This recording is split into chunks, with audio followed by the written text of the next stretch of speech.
Si Takashi ay isang talunang lalaki na nalulumbay at nag-iisa sa buong buhay niya. Gayunpaman, nang sumiklab ang isang zombie apocalypse, napilitan siyang makipaglaban sa mga zombie at mapalapit sa mga babae para mabuhay. Sa araw na ang mundo ay naging parang zombie buffet, lumiban si Takashi sa klase para isipin si Rei, ang kanyang crush noong bata pa siya, na nakikipag-date sa kanyang matalik na kaibigan, si Hisashi. Habang ang bida ay nalulunod sa paghihirap, bigla niyang napansin ang isang komosayon sa gate. Sinusubukan ng ilang guro na itaboy ang isang lalaki na kumakatok sa gate. At nang sinubukan ng gurong alpha male na magpasikat sa harap ng kanyang crush, kinagat ng lalaki ang kanyang kamay na parang pagkain. Natakot ang lahat nang mapanood ang sugatang guro nang bumagsak sa lupa at nasawi. Habang ang kanyang crush na guro ay nalulumbay dahil nangako siyang pagsilbihan siya ng hapong iyon, biglang nabuhay ang lalaki at binigyan siya ng isang kagat ng kasawian. Ang nakakatakot na eksena ay yumanig kay Takashi, kaya't nagmadali siyang bumalik sa klase at hinayla si Rei palabas ng kanyang upuan, sinabing kailangan na nilang umalis. Naguguluhan, tinanong ni Hisashi si Takashi kung bakit niya sinusubukang ilayo ang kanyang kasintahan. Ipinaliwanag ni Takashi na ang kaguluhan ay nagaganap sa labas, at kung hindi sila aalis, sila ay maaabala rito.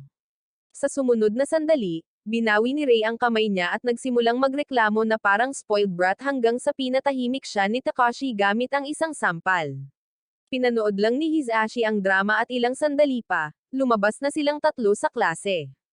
Iminungkahi ni Takashi na armasan nila ang kanilang mga sarili, ngunit sinabi ni Hisashi na sa kanyang mga gigatsyad na tingin, hindi na niya kailangang ipakita ang kanyang mga black belt karate moves. Sinubukan ni Rei na tawagan ang kanyang tatay, isang pulis, ngunit nagulat siya nang malaman na abala ang lahat ng emergency lines. Bago pa man mawala ang pagkabigla, narinig ang boses ng isang guro sa public address system, hinihimok ang mga estudyante na lumikas sa paaralan dahil sumiklab ang karahasan. Bigla siyang tumahimik, at nang bumalik ang kanyang boses, sumisigaw na siya ng tulong.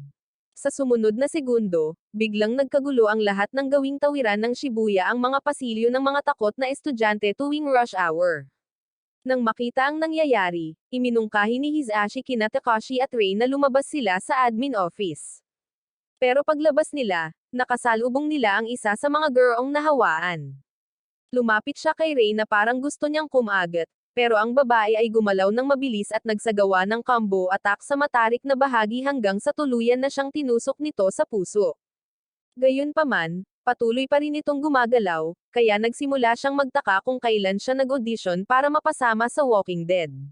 Habang nagpupumiglas siya laban dito, sinugod ni Hisashi ang lalaki mula sa likuran at hinayla ito palayo kay Rei. Mabilis na ipinaalala ni Takashi sa kanya na ang mga gwapong lalaki ay hindi nakasuot ng plot armor sa mga pelikulang zombie, ngunit tiniyak sa kanya ni Hisashi na magiging maayos siya. Doon, umikot ang ulo ng zombie at kinagat ang braso nito. Agad na sinubukan ni Takashi at Rei na tulungan siya, ngunit ang kapit ng zombie kay Hisashi ay napakalakas kaya ayaw nitong bumitaw hanggang sa basagin ni Takashi ang ulo nito na parang prutas. Pagkatapos ay tumingin-tingin ang grupo sa paligid, at nang makita nila ang campus na puno ng mga zombie, iminungkahi ni Hisashi na pumunta sila sa rooftop at magtago hanggang sa dumating ang tulong. Gayunpaman, nang dumating sila at makita ang lungsod na nasusunog, napagtanto nila na walang darating na tulong. Kahit ang mga helikopter ng militar, na lumipad, ay hindi huminto, at itinuro ni Takashi na marahil ito ay dahil mas malala ang sitwasyon sa labas. Doon lamang nila napagtanto na napalibutan na sila ng mga zombie. Kaya, iminungkahi ni Takashi na lumaban sila patungo sa tuktok ng observatory at pansamantalang magbarahan doon. Matapos labanan ang isa pang zombie, nagawa nilang magbarahan. At habang naghihintay, nagsimulang umubo ng dugo si Hisashi. Agad na sumugod si Rei sa kanyang tabi at tinawag si Takashi para tumulong, ngunit hindi gumalaw si Takashi dahil sa wakas ay napagtanto niya na maaaring wala ng pag-asa ang lalaking ito na nakagat. Pagkatapos ay sinabi ni Hisashi na gusto niyang masawi bago siya maging isang undead. Ngunit tumanggi ang kanyang sentimental na kasintahan na pakawalan siya dahil nilinlang nito ang kanyang sarili na maniwala na maayos siya. Kahit na tuluyan na siyang tumalikod, tumanggi pa rin siyang umalis sa tabi niya at kinailangang hilahin palayo ni Takashi, na walang ibang nagawa kundi durugan ang ulo ni Hisashi.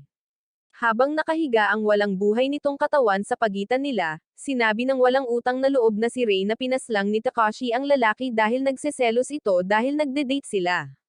Sa halip na tanungin kung gumagana pa ba ang mga brain cells nito, nagpa siya ang lalaki na makipagsapalaran sa mga zombie at sinubukang umakyat sa barikada. Nang makita ito ni Rei, mabilis na napagtanto niya na wala siyang pag-asa kung masasawi ito.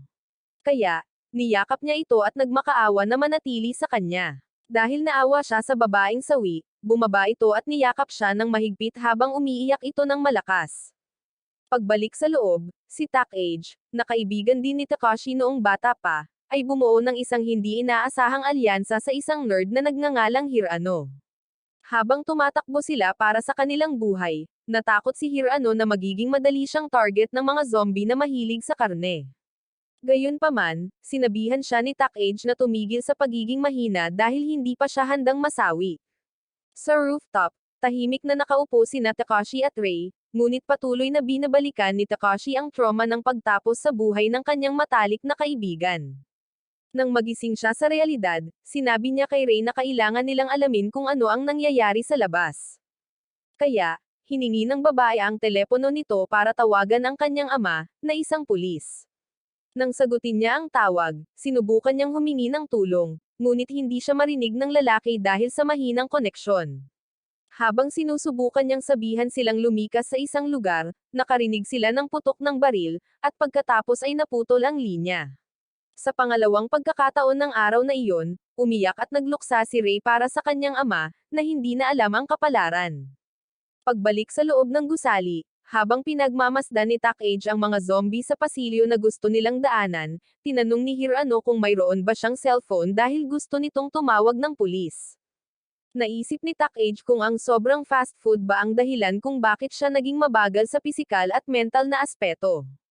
Pagkatapos ay itinuro niya na, sa lahat ng nangyayari, walang paraan na walang sino man ang sumubok na tumawag sa pulisya, at dahil hindi pa sila sumisipot, nangangahulugan ito na hindi lamang ang paaralan ang lugar na sinalakay ng mga zombies. Habang ipinapaliwanag pa niya ang bigat ng sitwasyon, biglang nagpakita ang isang zombie sa likuran nila. Kaya, nagsimula silang tumakbo muli. Gayunpaman, lubos na naiinis si Takage na naipit siya sa walang tapang na si Hirano at hindi si Takashi.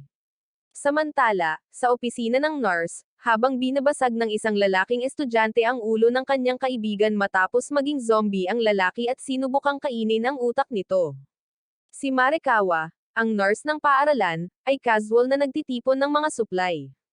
Sa kasamaang palad, ang kayag ng mga zombie sa pinto ay pumasok sa silid at pinagpipistahan ang lalaki bago pa man siya makakuha ng anumang punto sa kanyang plot armor.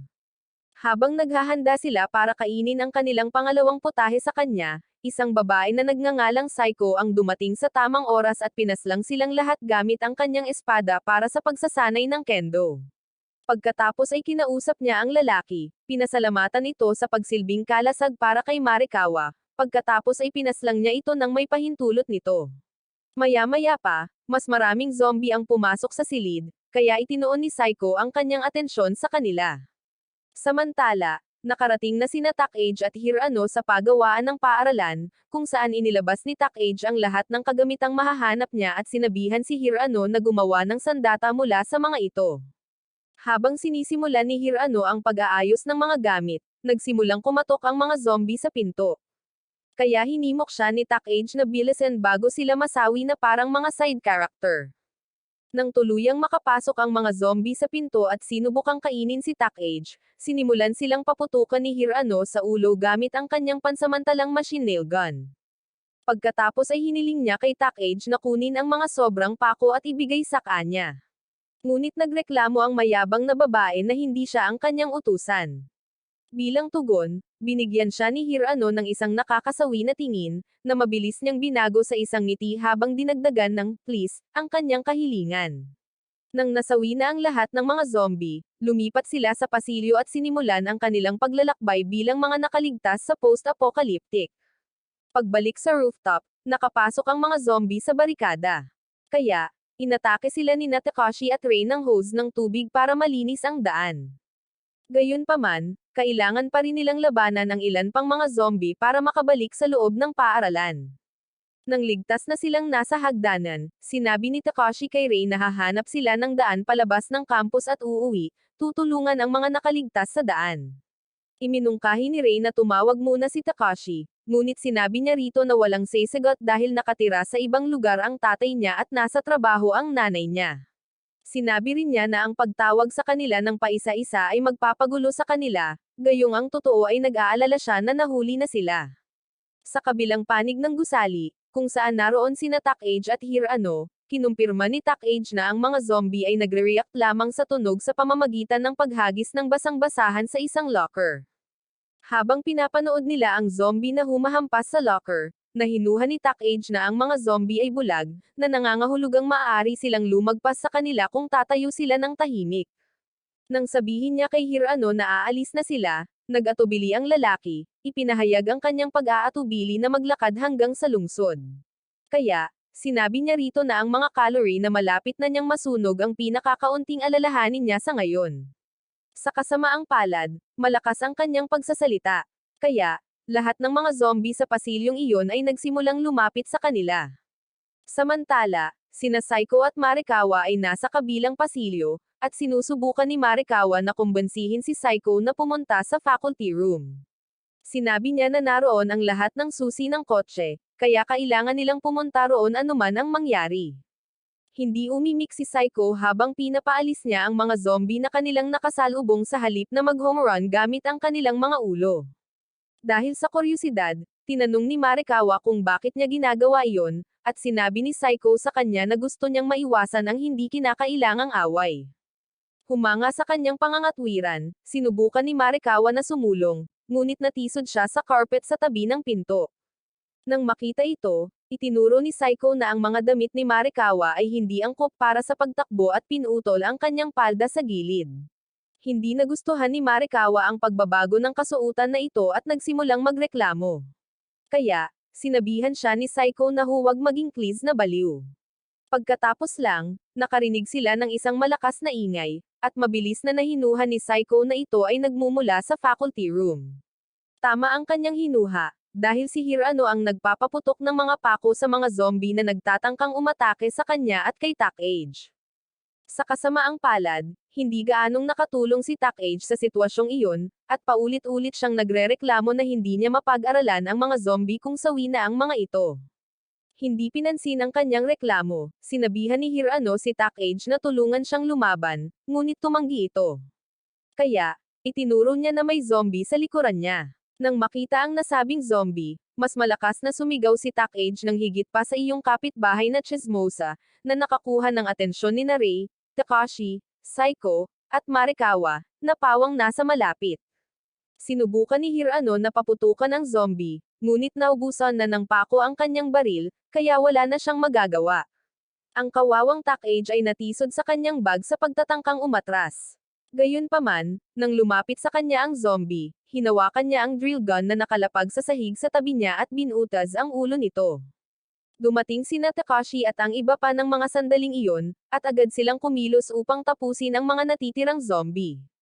Nang masawi na ang lahat ng zombie, nagmadali sina Rei at Marikawa para tingnan ang shell na ikinagulat ni Takage, habang si Takashi naman ang naglock ng mga pinto.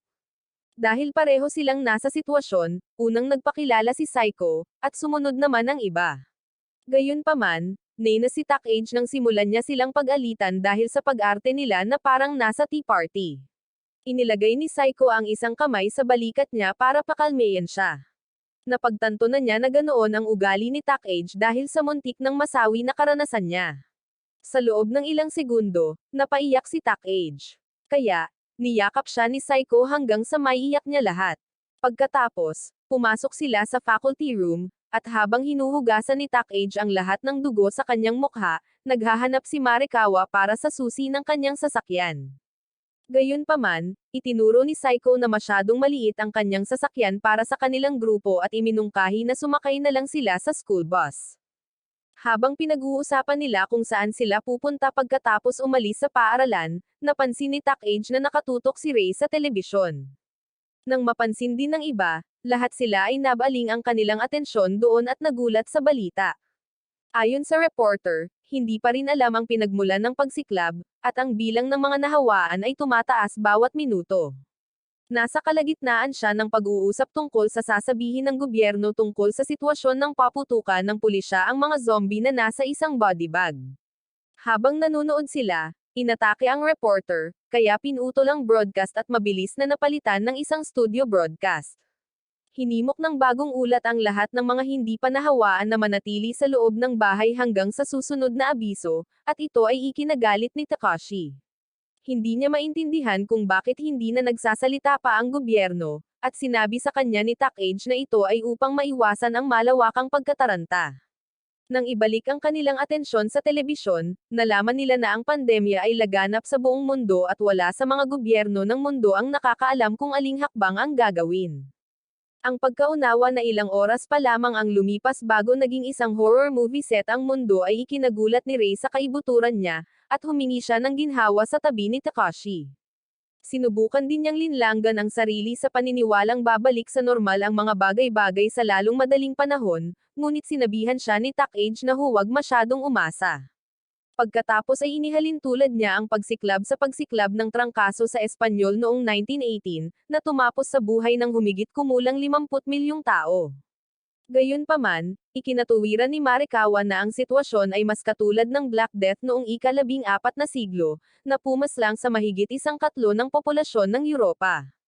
Dahil sa kuryusidad, tinanong ni Takashi kung paano natapos ang bawat isa sa mga pagsiklab na iyon, at sinabi ni Marikawa na may teorya na huminto ang mga pagkalat dahil walang sapat na tao para maipasa ito. Ang kanyang mga salita ang nagudyok kay Hirano na ituro na lahat sila ay nagkamali dahil, hindi tulad ng ibang mga sakit kung saan mas maayos ang mga tagapagdala, ang mga zombie ay nasa lahat ng dako. Tiniyak sa kanya ni Marikawa na ang kalikasan ang gagawa ng sarili nitong landas at ang mga zombie ay mabubulok. Ngunit sinabi sa kanya ni Takage na huwag gumamit ng medikal na loika para sundan ang kaso. Sa kanyang pag-aalala, ang mga zombie ay maaaring hindi kailanman mabulok dahil gumagalaw pa rin sila kahit na nasawi na sila.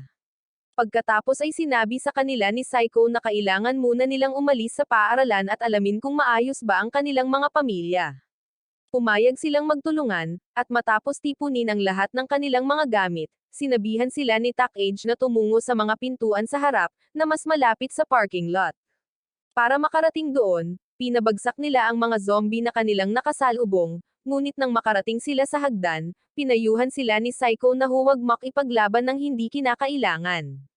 Ibinahagi rin ni Takage ang kanyang natutunan mula sa pagmamasid sa mga zombie, ngunit isang biglaang sigaw ang pumihil sa kanya. Ito ay nagmula sa isa pang grupo ng mga nakaligtas, kaya sumibad sila tulad ng mga bayani at iniligtas sila. Pagkatapos, lahat sila ay nagtungo sa pintuan sa harap, ngunit dahil puno ito ng mga undead, nag-alangan silang maglakad sa gitna nila. Sa huli, nagboluntaryo si Takashi na subukan ang teorya ni Takage na ang mga zombie ay tumutugon lamang sa mga tunog. Hindi sinuportahan ni Rei ang kanyang desisyon at sinubukan siyang pigilan, ngunit hinawakan siya ni Saiko bago pa niya magawa at sinabihan siyang igalang ang kanyang mga kagustuhan. Lumapit si Takashi sa mga zombie nang may pekeng pagmamayabang. At nang makumpirma niyang hindi nila siya makita, medyo kumalma siya. Pagkatapos ay dinampot niya ang isang sapatos at inihagis ito sa kabilang direksyon para maalis ang kanilang atensyon mula sa pintuan. Sa kasamaang palad, habang tahimik na sumusugod ang kanilang grupo patungo sa bus, aksidenteng nataman ng isa sa mga lalaki na kanilang nailigtas ang rehas gamit ang kanyang sandata. Ang tunog ay parang isang tawag para sa lahat ng mga zombie sa lugar. Kaya, sumigaw si Takashi para tumakbo ang lahat. Habang tumatakbo sila para sa kanilang buhay, nilabanan ng mga may dalang armas ang mga zombie, kaya't naunahan ang mga walang armas ng walang pag-aalala. Gayunpaman, nang mahuli ang isa sa mga lalaki, tumanggi ang kanyang kasintahan na iwan siya at sumugod sa kanya. Si Takage, na sinusubukang pigilan siya, ay hindi maiwasang magtaka kung ang pag-ibig ba ay palaging nagpapawalang isip sa mga tao. Sinabi ni Marikawa na hindi niya sinisisi ang babae dahil, kung siya ang nasa sitwasyon ng babae, gagawin din niya ang parehong bagay, dahil ang buhay ng wala ang kanyang kasintahan ay walang kabuluhan. Dahil laging gusto niyang maging lohikal, nagalit si Takage at sinubukang makipagtalo, ngunit pinutol siya ng isang zombie na gustong kainin ang kanyang mukha. Mabuti na lang at nailigtas siya ni Hirano, ngunit sa halip na magpasalamat, sinisi niya ito sa pag-abala sa kanyang pagsasalita. Hindi nagtagal ay nilinis ni Takashi ang daan patungo sa bus at tinawag si Marikawa para buksan ito. Nang magawa niya ito, lahat ay nakapasok. Ngunit nang isasara na nila ang mga pinto, isa pang grupo ng mga nakaligtas ang tumawag sa kanila na maghintay. Kabilang sa kanila ang isang guro na nagngangalang Shido. At sa hindi malamang dahilan, sinabihan ni Rei si Takashi na huwag tulungan ang lalaki. Sinabi niya na mas makakabuti para sa lahat kung masawi ang lalaki. At habang pinagtatalunan nila ito, iginiya ni Shido ang mga estudyanteng kasama niya papunta sa bus. Gayunpaman, nang ang isa sa kanila ay matamba at mapilayan ang kanyang paa, sinipa ni Shido ang lalaki at sinabi sa kanya na ang mga mahihinang tao ay walang lugar sa bagong mundo. Pagkatapos ay sumakay siya sa bus. At pagkasara niya ng pinto, nagmaneho si Marikawa, natamba ang mga zombie sa daan hanggang sa lumabas sila ng paaralan. Habang umaandar ang bus, nagpahayag ng pasasalamat si Shido at tinanong si Saiko kung siya ang pinuno ng kanyang grupo. Ipinaliwanag ni Saiko na wala silang pinuno dahil lahat sila ay nagtutulungan patungo sa iisang layunin. Pagkatapos ay tiniyak ni Rei kay Takashi na pagsisisihan niya ang pagtulong kay Shido. Ngunit bago pa man niya maitanong kung bakit, nagpakita na ang lungsod. Isa sa mga lalaki mula sa grupo ni Shido ang nagsimulang magreklamo, na nagsasabing ayaw na niyang bumalik sa lungsod. Nang may isa pang lalaki na sumang-ayon sa kanya, pinigilan ni Marikawa ang preno at sinabihan silang tumahimik dahil kailangan nitong mag-concentrate sa pagmamaneho. Tinanong ni Saiko ang lalaki kung saan niya gustong pumunta, at sinabi nito sa kanya na wala siyang pakialam kung pumunta kahit saan hanggat hindi nila kasama si Takashi. Nalilito kung bakit may problema ang lalaki, hinarap siya ni Takashi.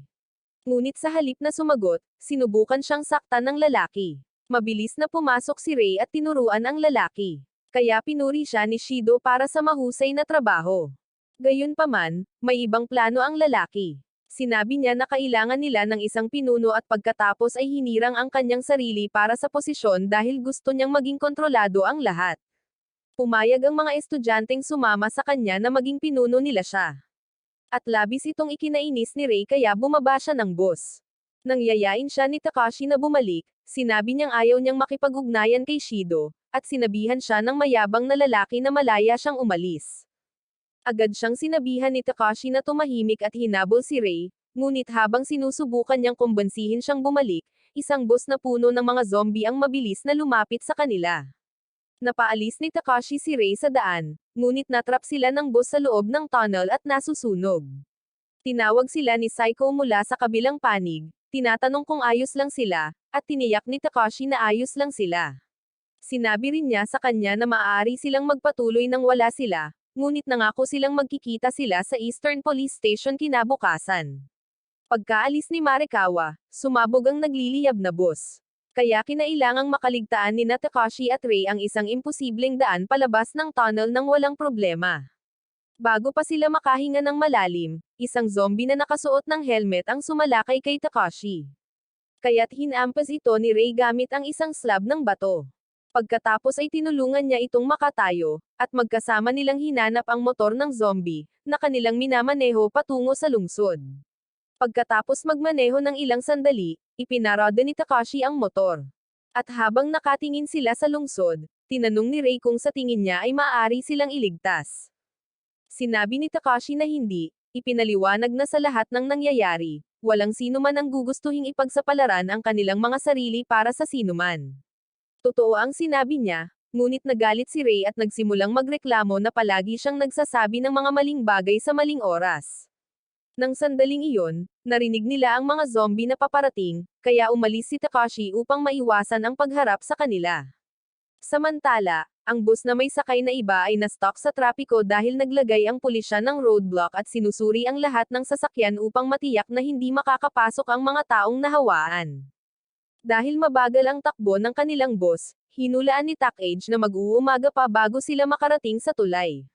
Nang sandaling iyon, nakarinig sila ng mga putok ng baril habang pinaputukan ng pulisya ang ilang zombie sa malapit. Natakot ang dalawang babae sa bus dahil sa tunog. Kaya't si Shido, ang kanilang personal na leader sa ngayon at tagapagligtas, ay dumating upang aliwin sila. Tiniyak niya sa kanila na ligtas sila at walang mangyayaring masama sa kanila, at naniwala sa kanya ang mga babae. Sa oras na iyon, sina Takashi at Rei ay nagmamaneho sa isang bahagi ng lungsod na nakakagulat na walang tao. Habang nagsisimula silang magtaka kung saan napunta ang lahat ng mga zombie, nakita ni Rei ang isang police cruiser at natuwa. Sa kasamaang palad, nang makalapit sila, natuklasan nilang nasawi na ang mga opisyal dahil nabangga sila ng truck con. Handa nang umalis si Takashi, ngunit matigas ang ulo ni Rei na maghanap sa kotse para sa anumang kapaki-pakinabang. Ang kanyang paghahanap ay nakakuha ng isang baril, isang baton, at mga posas. Kaya, kinuha ni Takashi ang baril at ang mga ekstrang bala. Pagkatapos ay bumalik sila sa motorsiklo at nagmaneho papunta sa isang gasolinahan para magpagasolina, para lamang matuklasan na ito ay self-service, at walang dalang pera si Takashi. Nang sabihin niya ito kay Rei, nagsimulang magreklamo ang babae tungkol sa kung gaano siya kawalang kakayahan, na ikinagalit niya. Humingi siya ng tawad dahil hindi siya kasing perpekto ni Hisashi, at nainis si Rei nang mabanggit niya ang nasawi nitong kasintahan. Nagtalo pa sila ng ilang segundo hanggang sa magsawa si Takashi at humingi sa kanya ng pambayad sa gasolina. Hindi nakakagulat na wala rin siyang pera dahil naiwan nila ang kanilang mga gamit sa paaralan, kaya pinahintay niya ito habang ninanakawan niya ang tindahan. Ginawa ni Rei ang kanyang hiniling, ngunit biglang may humablot sa kanya mula sa likuran at tinutukan ng kutsilyo ang kanyang leeg, kaya napasigaw siya. Agad na iniwan ni Takashi ang kanyang paghahanap ng pera at tumakbo palabas para tulungan siya. Hiniling niya sa lalaki na pakawalan si Rei, ngunit tumanggi ang lalaki, sinasabing kailangan niya ng isang babae para makaligtas sa apokalipsis. Nabigla sa kanyang pangangatwiran, tinanong ni Takashi kung baliw ba siya, at kinumpirma ng lalaki na baliw siya dahil pinaslang niya ang kanyang buong pamilya matapos silang maging mga zombie. Sa sandaling iyon, sinubukan ni Rei na tumakas, ngunit nahuli siya muli ng lalaki at sinimulang saktan siya. Sinabi niya na mahusay ang ginawa ng Diyosa ng aset sa pagbibigay ng kanyang mga basbas kay Rei at tinanong si Takashi kung natitikman ba niya ang mga ito gabi-gabi. Nang hindi tumugon si Takashi, sinimulan niya itong kutsain at lalo pang hawakan si Rei. Kaya, sumigaw siya kay Takashi na iligtas siya. Sinubukan niyang lapitan sila, ngunit pinagbantaan ng lalaki na tatapusin si Rei kung hindi niya bibitawan ang kanyang pamalo at gasolinahan ang motor. Sadyang itinapon ni Takashi ang pamalo, at ang tunog ng pagtama nito sa lupa ay nakaakit sa lahat ng zombie sa lugar. Pagkatapos ay sinimulan niyang gasolinahan ang motor, at nang matapos siya, sinabihan siya ng lalaki na umalis. Ngunit tumanggi si Takashi at sinubukang hikayatin ang lalaki na pakawalan si Rei. Nang hindi ito gumana, hinugot niya ang kanyang bagong nakuha na baril at sinugod ang lalaki. Gayunpaman, hindi niya ito pinaputok, idiniin lamang ang nozzle sa katawan ng lalaki.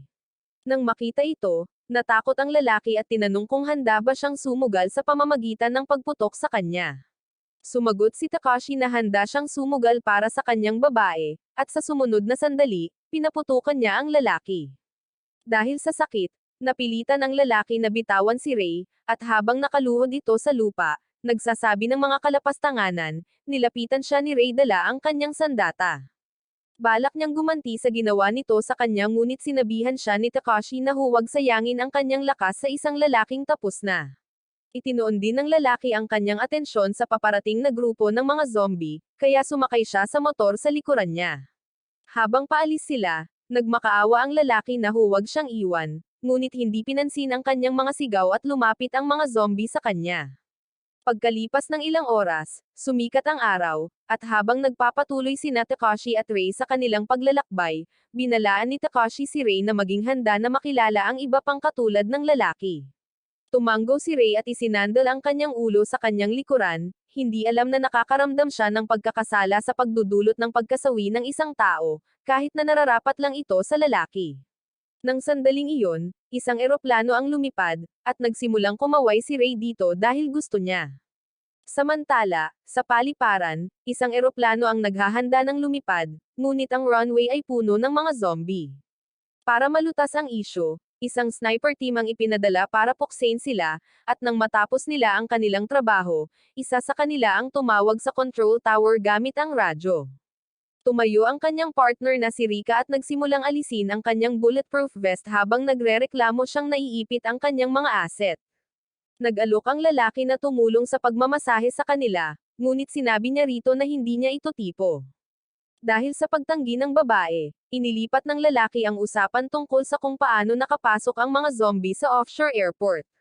Itinuro ni Rika na isa sa maraming matataas na opisyal at kanilang mga pamilya na pinayagang makapasok ay malamang nanahawa. Habang umaalis ang eroplano, sinabi ni Rika sa kanyang partner na babalik siya sa lungsod dahil mayroon siyang kaibigan na gusto niyang kausapin. Ang kaibigang ito ay si Marikawa, at na-stuck pa rin siya sa trapiko kasama si Takage at ang iba pa. Habang nangangaral si Shido sa kanyang mga tapat na tagasunod para magpalipas ng oras.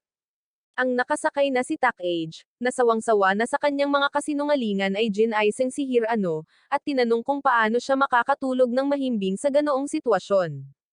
Sinabi sa kanya ni Hirano na wala na siyang ibang magagawa at idinagdag na dapat sana ay ibang ruta ang kanilang tinahak. Itinuro ni Takage na hindi naman sana mahalaga iyon at, habang ipinaliwanag niya kung bakit, nakakita sila ng eroplano. Agad niyang nahulaan na papunta ito sa isang lugar na mahigpit ang seguridad. Kaya iminungkahi ni Hirano na maghanap sila ng ganoong lugar at pumunta roon. Sinabi niya sa kanya na hindi nila magagawa at ipinaliwanag na ang mga ganoong lugar ay hindi tatanggap ng mga bagong dating dahil sa takot na madala nila ang impeksyon.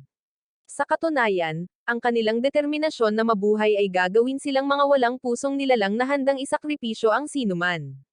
Isang perpektong halimbawa nito ay si Shido, na kasalukuyang nagbi-brainwash ng ibang mga estudyante gamit ang kanyang mga kasinungalingan. Alam ni Takage na hindi nila siya mapagkakatiwalaan at nang banggitin niya na sana ay naroon pa rin si Takashi, tinanong ni Hirano kung may gusto ba siya sa lalaki. Agad niyang sinubukang itanggi ito, ngunit natigilan siya nang mapansin niyang nakatayo sa likuran niya sina Marikawa at Saiko. Mabuti na lang at walang sinabi ang dalawa tungkol sa kanyang crush, at sinabi ni Saiko na nag-aalala siya kina Takashi at Rei. Sa pagsasalita tungkol kina Takashi at Rei, nakatagpo nila ang isang grupo ng mga taong umaatake sa mga zombie para sa kasiyahan. Dahil ayaw makialam sa kanila, binilisan ni Takashi ang pagmamaneho at sinimulang manyobrahin ang motor nang tangkaing atakihin sila ng mga tao. Nang ligtas na silang makalagpas, tinanong ni Rei kung bakit nila sila pinaputukan, at sinabi ni Takashi na dahil nabaliw sila. Pagkatapos ay nagpatuloy siya sa pagmamaneho, ngunit sa halip na tumungo sa tulay, nagmaneho siya sa kabilang direksyon. Dahil sa nalilitong pananaw, tinanong ni Rei kung bakit niya ginawa iyon, kaya huminto siya at hiniling sa kanya na tingnan ang masikip na tulay bago ipaliwanag na kailangan nilang maghanap ng ibang paraan para makatawid. Nang panahong iyon, umabot na sa puntong hindi na matiis si Shido ni Takage at ng iba pa, kaya nagsimula silang mag-usap tungkol sa kanilang mga pamilya. Sa huli, lumipat ang usapan sa kung gusto ba nilang ipagpatuloy si Shido at ang kanyang bagong grupo na na-brainwash, at nagkasundo silang ayaw na nila. Tila alam ni Shido ang kanilang sinasabi, kaya tinawag niya sila at sinubukang kumbansihin na ang pagtutulungan lamang ang tanging pagpipilian, ngunit sinabi sa kanya ni Takage na hindi sila interesado. Pagkatapos ay sinabi niya na malaya silang lahat na umalis maliban kay Marikawa dahil kakailanganin ng kanyang grupo ang kanyang medikal na kadalubhasaan kung sakaling magkaroon ng emergency. Habang papalapit siya sa kanila, pinaputukan siya ni Hirano, sinisiguro na ang pako ay dumampi lamang sa kanyang pisngi. Hindi makapaniwala si Shido sa nangyari at sinubukang hilahin ang card na ito kay Hirano, ngunit sinabihan ni Hirano ang walang silbing taong iyon na tumahimik. Nagkataon na minanipula ni Shido ang ilan sa mga estudyante upang ibuli si Hirano sa loob ng maraming taon, ngunit tiniis niya ito dahil wala siyang magagawa. Gayunpaman, ngayong nabaligtad na ang mundo, kaya niyang ipadala ang mapanlinlang na lalaki sa mga perlas na pintuan, at walang sino man ang magpupumiglas. Nang makita kung gaano kaseryoso si Hirano, umatras si Shido sa takot at tanging pagngangalit ng ngipin ang nagawa sa inis habang paalis si Marikawa kasama ang grupo ni Hirano. Samantala, dumating sina Takashi at Rei sa isa pang tulay. At nang makita nilang nahaharangan din ito, sinubukan ni Takashi na mag-isip ng ibang ruta. Pagkatapos lang, nakarinig sila ng parang putok ng baril, ngunit mabilis na napagtanto ni Takashi na tunog iyon ng nail gun ni Hirano. Kasalukuyang nilalabanan ng kanilang mga kaibigan ang isang kawan ng mga zombie, kaya nagmaneho si Takashi papunta roon upang tulungan sila. Matapos ibaba si Rei kasama si Saiko, nagmaneho siya papunta sa kinaroroonan ni Hirano at inihagis ang kanyang baril dito. Madaling nasalo ito ni Hirano at inatake ng 2 beses ang mga zombie sa harap niya. Pagkatapos ay ginamit ni Takashi ang motor upang ibagsak ang natitirang mga zombie mula sa tulay, na nagwagi para sa kanilang grupo. Nang makitang ligtas silang lahat, tumalon si Rei sa mga bisig ni Marikawa, sinusubukang yakapin ito, ngunit ang mukha ay napuno ng plot armor. Nagsimulang makipag-usap si Saiko kay Takashi, na ikinainis ni Rei at Takage, na nagreklamo na hindi siya pinapansin nito. Sa kabilang banda, masyadong abala si Hirano sa pag-iisip tungkol sa baril na ibinibigay sa kanya ni Takashi para salubungin ang kanyang mga kaibigan. Maya-maya, habang nakatayo silang lahat sa tabi ng ilog at iniisip ang susunod nilang gagawin, iminungkahi ni Marikawa na pumunta sila sa bahay ng kanyang kaibigan, na malapit lang, at doon na sila nagpalipis ng gabi. Tinanong ni Takage kung kasintahan niya ang kaibigang ito, at mabilis na ipinaliwanag ni Marikawa na babae ang kaibigan nito. Ipinaliwanag niya na ang babae ay palaging naglalakbay para sa trabaho, kaya binigyan niya ito ng ekstrang susi at pahintulot na gamitin ang lugar kahit kailan niya gusto. Sinabi rin niya na ang kanyang kaibigan ay may-ari ng truck na magagamit nila sa transportasyon kinabukasan, kaya pumayag silang pumunta doon. Pagdating nila sa lugar, nagulat at natuwa si Hirano nang makita na ang truck na binanggit ni Marikawa ay isang military-grade Humvee. Dahil dito, nagtanong si Takage kung anong uri ng trabaho ang ginagawa ng kaibigan ni Marikawa, ngunit hindi sumagot ang babae. Nang sandaling iyon, napansin nila ang ilang zombie na papalapit, kaya sinugod nila ang mga ito at nilinis ang daan patungo sa apartment. Nang ligtas na silang makapasok sa loob, naligo sina Marikawa at ang mga babae, at hindi napigilan ni Rei ang pagtitig sa mga plot armor ni Marikawa. Pagkatapos ay mabilis niyang sinubukang hawakan ang mga ito, kaya sinubukan ni Marikawa na tumakas. Inis na inis si Takage sa kanilang pagsigaw, ngunit nang magsimula siyang magreklamo tungkol dito, binuhusan siya ni Saiko ng hose para palamigan ang kanyang ulo, at bilang kapalit, binuhusan niya ito ng malamig na tubig sa kanyang likod. Habang nangyayari ang lahat ng iyon sa banyo, sina Takashi at Hirano ay abala sa pagtatangkang pasukin ang locker na kanilang natagpuan. Nang sa wakas ay nagtagumpay sila, nagulat si Takashi nang makitang may mga dekalidad na rifle na naroon at tuwang-tuwa si Hirano. Alam ni Hirano kung aling rifle ang alin at ang mga detalye nito. At habang nahuhumaling siya tungkol sa mga ito, muling tiningnan ng nalilitong si Takashi ang locker at nakakita ng isang shotgun. Muli, nagsimulang mahumaling si Hirano tungkol sa baril, sinabi kay Takashi kung saan ito ginawa at kung gaano ito kalakas. Gayunpaman, nang ituro ito ni Takashi sa kanya, natarante siya at sinabihan si Takashi na huwag kailanman ituro ang baril sa sinuman maliban kung ito ay isang undead. Alam ni Takashi na tama siya ngunit sa takbo ng mga bagay-bagay, tahimik silang sumang-ayon na kailangan nilang ibaling ang kanilang mga armas laban sa ibang tao. Sa kalaunan, naupo sila at sinimulang i-load ang mga baril. At tinanong ni Takashi si Hirano kung natuto ba siyang mag-load ng mga clip gamit ang mga airgun. Ngumisi si Hirano at ipinahayag na marunong siyang humawak ng totoong baril, na ikinagulat ni Takashi dahil inakala niyang isa lamang si Hirano sa mga mahilig sa nerdy na baril. Ipinaliwanag ni Hirano na noong bumisita siya sa Amerika, sinanay siya ng isang dating kapitan ng Delta Force sa loob ng isang buwan. Dahil sa pagkabigla, tanging pasasalamat lamang ang natatanggap ni Takashi sa mga Diyos ng plot sa paglalagay kay Hirano sa kanyang grupo. Pagkatapos ay tiningnan niya ang mga baril na nakakalat sa harap nila at napaisip kung anong klaseng tao ang kaibigan ni Marikawa dahil ilegal ang lahat ng mga baril na iyon. Sinabi ni Hirano na nabanggit ni Marikawa na ang kanyang kaibigan ay bahagi ng Special Assault Team. Gayunpaman, naniniwala siyang mayroon itong mga magulang na mayaman or sangkot sa isang kaina-hinalang negosyo para makabili ng armas na tulad nito. Pagbalik sa banyo, nagkakasiyahan ang mga babae, at ang kanilang mga sigaw ay nagpasabi kay Hirano na maingay sila. Si Takashi, na nakatayo sa balkonahe at pinagmamasdan ang tulay gamit ang binoculars, ay tiniyak sa kanya na ang kanilang mga boses ay hindi makakaakit ng mga zombie dahil mas malakas ang ingay sa tulay. Ang pagharang ay nagpapabalisa sa mga tao, at nahihirapan ang mga pulis na panatilihing maayos ang mga bagay-bagay. Sinubukan ng kapitan na humingi ng suporta, ngunit nalaman niyang naputol na ang lahat ng komunikasyon sa punong himpilan. Ang huling utos na natanggap ng lahat ng unit mula sa kanila ay gamitin nila ang anumang paraan na gusto nila upang mapanatili ang kaayusan. Nang sabihin niya ito sa kanyang nasasakupan, sinabi ng lalaki na wala silang ibang magagawa kundi isakripisyo ang ilang tao para sa ikabubuti ng lahat, at nagalit ang kapitan. Mula sa balkonahe, nakita ni Takashi ang mga zombie na umaatake sa mga taong naipit sa likod ng trapiko. Pagkatapos ay iniabot niya ang binocular kay Hirano upang makita niya ang kanyang nakikita at pumasok sa loob. Nang mapansin ni Hirano ang isang grupo na nagpoprotesta at ilang reporter sa pinangyarihan, hiniling niya kay Takashi na buksan ang telebisyon, na ginawa naman niya.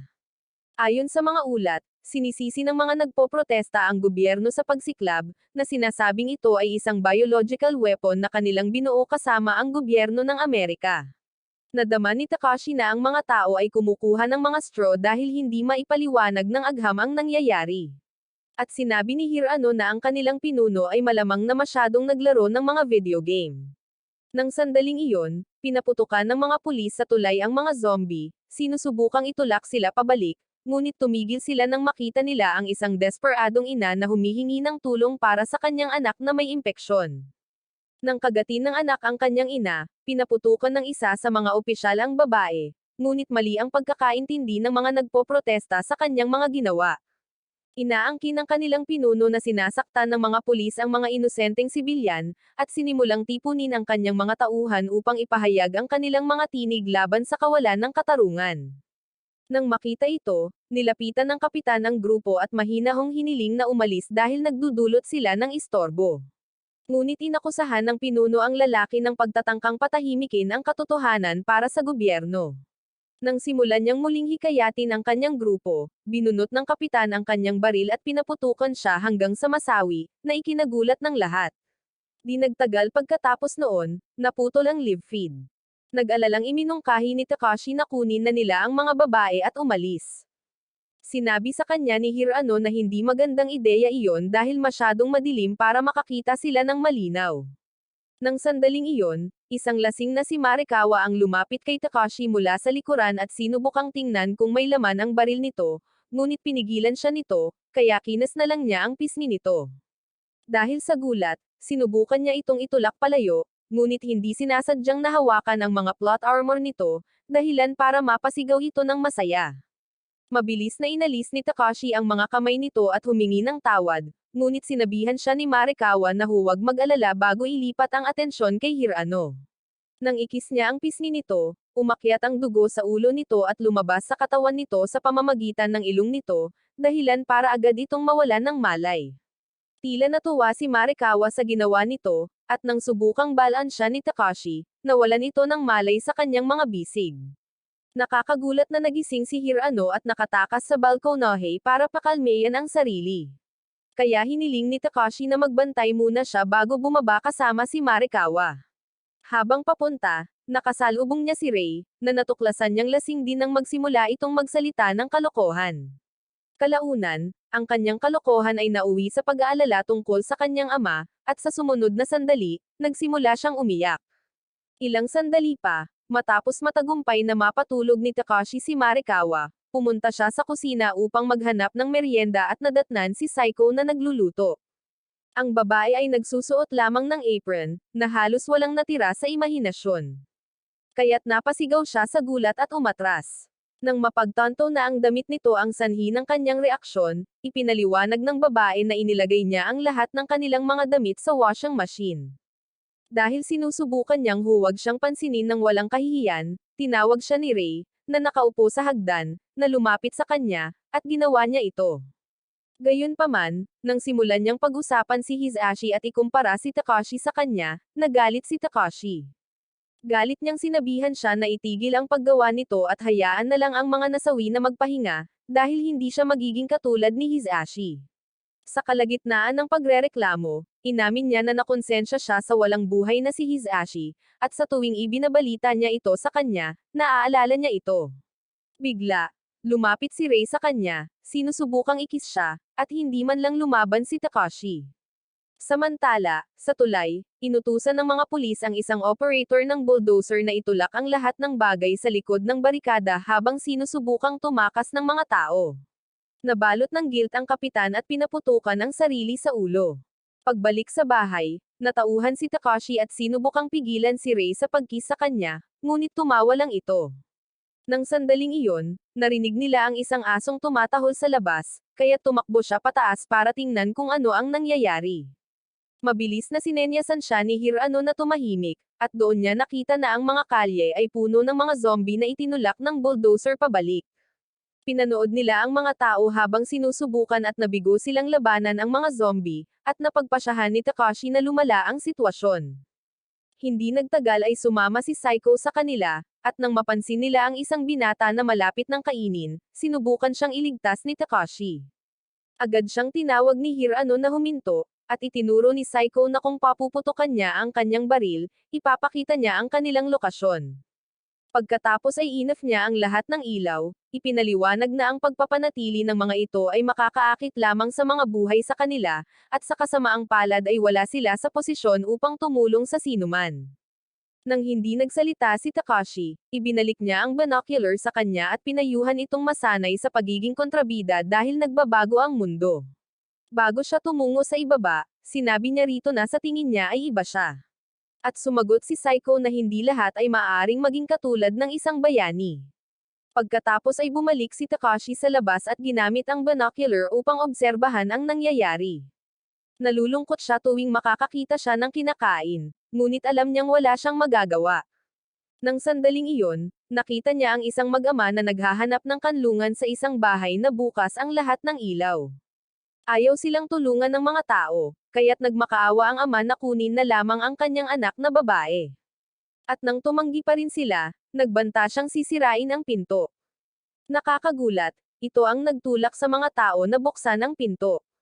Ngunit sa halip na papasukin sila, inatake nila ang ama sa tiyan. Nang sumara ang pinto, natisod ang lalaki pabalik sa bakuran at bumagsak sa lupa, kaya tumakbo ang kanyang anak na babae papunta sa kanya.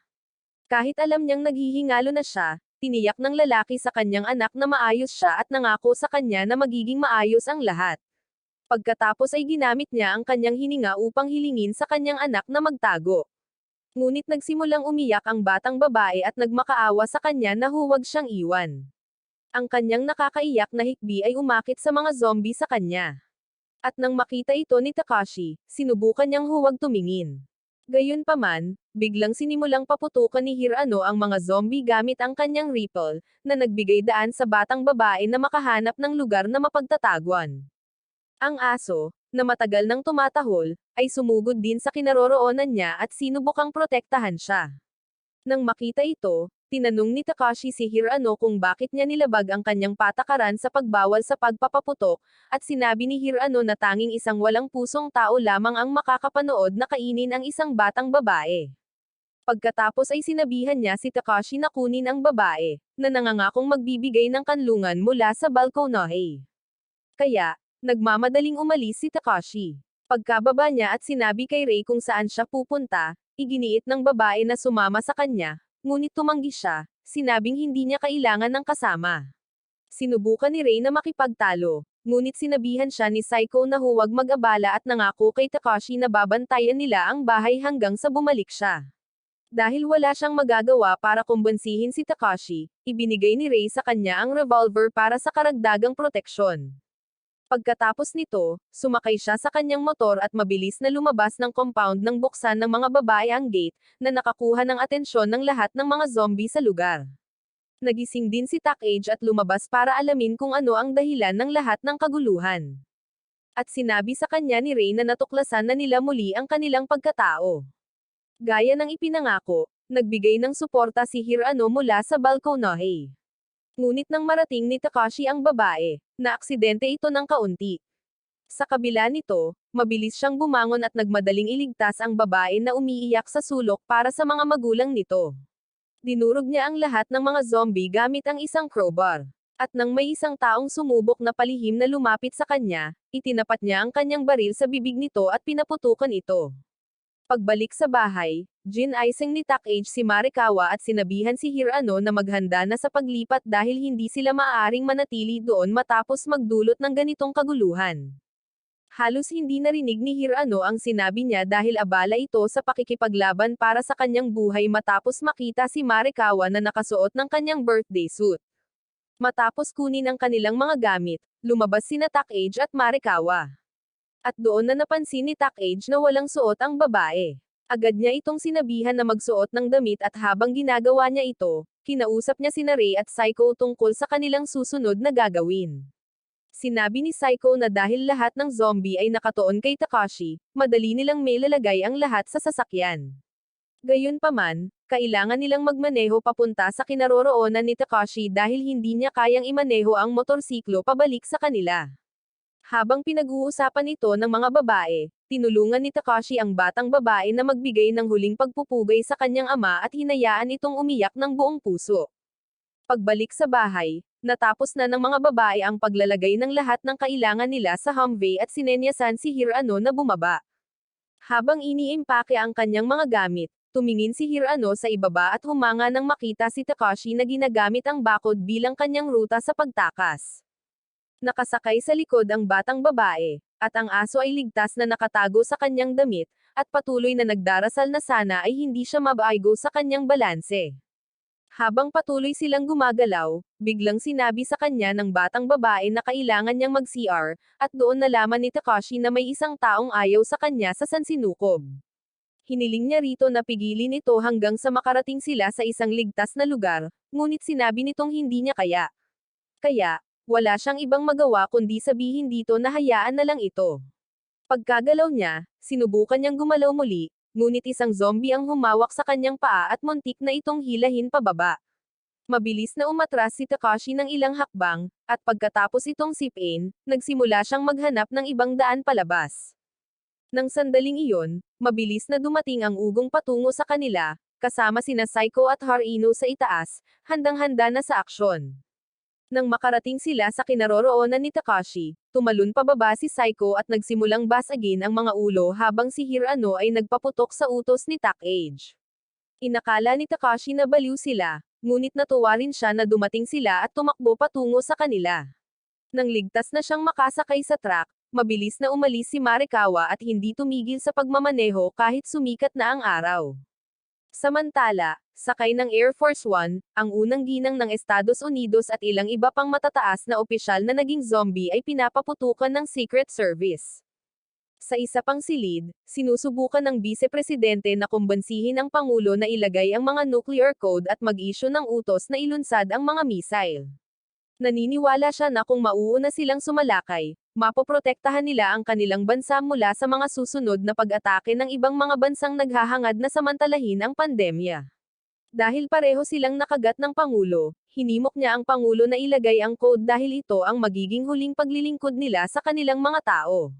Nang sandaling iyon, nagsimula siyang umubo ng dugo.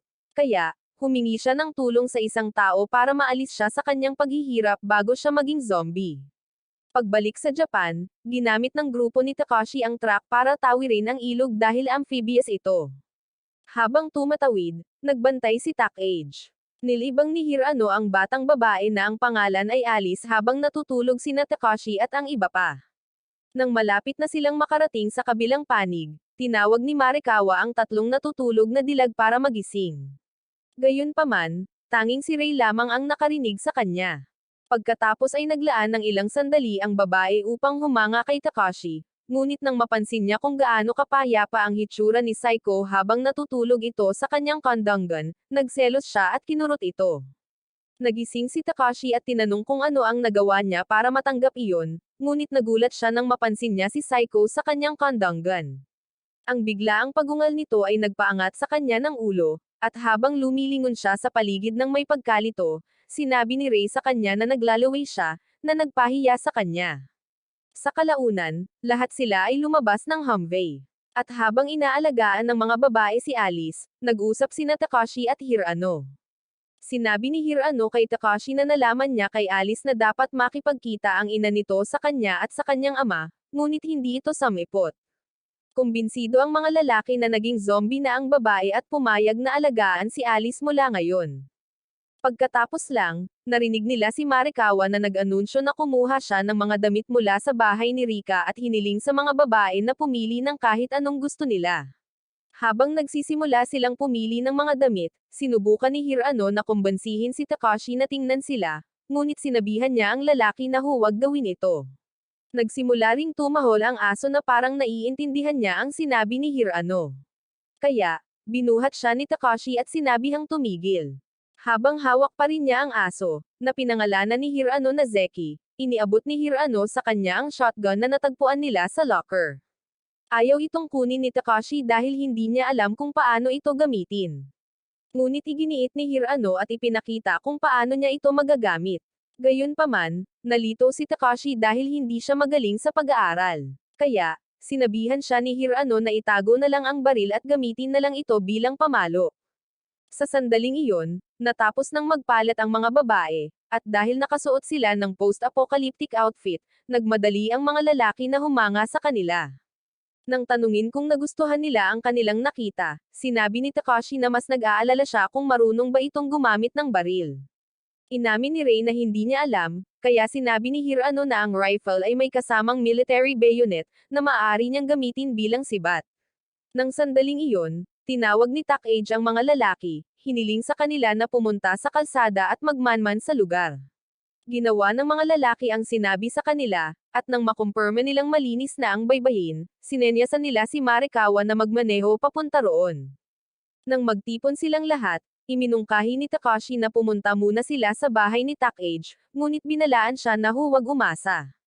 Habang nagmamaneho sila papunta roon, itinuro ni Rei, na nakaupo sa bubong ng truck kasama si Takashi, na wala pa silang nakitang mga zombie simula nang dumating sila, at sumang-ayon si Takashi na kakaiba ito.